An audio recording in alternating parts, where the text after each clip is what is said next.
اور پھر اس کے بعد دیکھیے اللہ نے سورہ آل عمران کی آیت 54 میں ارشاد فرمایا وَمَكَرُوا مَكَرَ اللَّهُ وَاللَّهُ خَيْرُ الْمَاكِرِينَ۔ اب اس آیت مبارکہ کا ترجمہ بہت سارے لوگوں نے جو کیا ہے انہوں نے اس ترجمے میں اللہ کی بارگاہ میں گستاخی کی ہے، لیکن جو ترجمہ امام اہل سنت اعلیٰ حضرت امام احمد رضا خان فاضل بریلوی نے کیا ہے، وہ ایسا ترجمہ کیا ہے کہ جس میں اللہ کی شان میں گستاخی کا کوئی نقطہ بھی معلوم نہیں ہوتا۔ اس کا ترجمہ جو اعلیٰ حضرت نے کیا وہ میں آپ کو سناتا ہوں۔ اور کافروں نے مکر کیا اور اللہ نے ان کے ہلاک کی خفیہ تدبیر فرمائی۔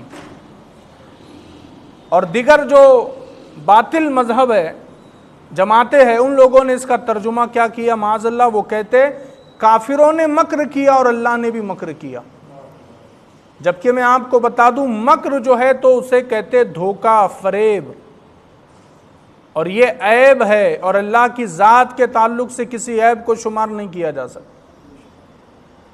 اللہ کے تعلق سے کسی عیب کو یہ بیان بھی نہیں کیا جا سکتا، بلکہ یہ سوچنا ہی کفر ہے، اس لیے کہ اللہ کی جو بارگاہ ہے، اللہ کی جو ذات ہے، وہ ہر عیب سے پاک ہے۔ تو انہوں نے کہا کہ کافروں نے مکر کیا اور اللہ نے بھی معاذ اللہ مکر کیا، جبکہ اعلیٰ حضرت کہتے ہیں کہ کافروں نے مکر کیا اور اللہ نے خفیہ تدبیر فرمائی۔ یہ اس کا ترجمہ بیان کیا۔ تو یہاں پر کس مکر کی بات چل رہی ہے کافروں کے؟ تو چونکہ میں آپ کو اس سے پہلے بھی بتا چکا کہ یہودی جو تھے وہ حضرت عیسیٰ کی جان کے دشمن تھے۔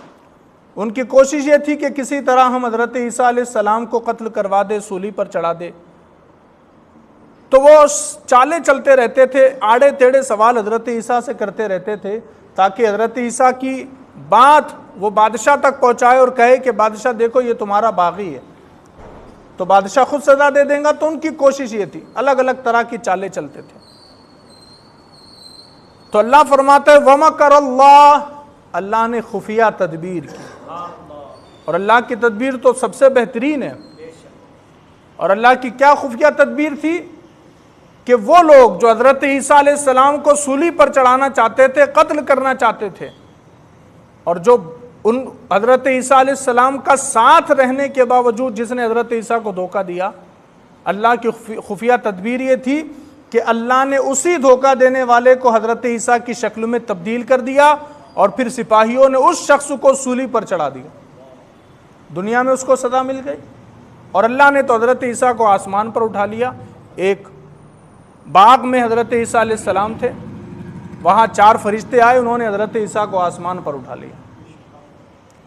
تو کافر جتنی چالیں چل لے، دشمن جتنی چالیں چل لے، وہ جتنے منصوبے بنا لے، وہ جتنی تیاری کر لے نقصان پہنچانے کی، لیکن جب اللہ کسی کی مدد کرنا چاہے تو پوری دنیا مل کر بھی کسی کو نقصان نہیں پہنچا سکتی، اس لیے کہ اللہ کی جو تدبیر ہے وہ ایسی تدبیر ہے کہ دنیا میں کوئی اور نہیں کر سکتا۔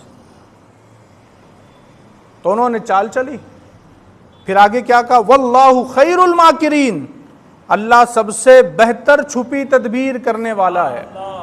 اللہ سے بہتر کوئی تدبیر کر ہی نہیں سکتا، یعنی کہ جہاں ہماری سوچ ختم ہوتی ہے، یہ کہنا غلط نہیں ہوگا، وہاں سے اللہ کی رحمت کا آغاز ہوتا ہے۔ ہماری سوچیں ناقص ہے، کتنا ہی ہم سوچ لیں گے، کتنا ہی کچھ کر لیں گے، لیکن کچھ ہونے والا نہیں اگر اللہ کی تدبیر کچھ اور ہے۔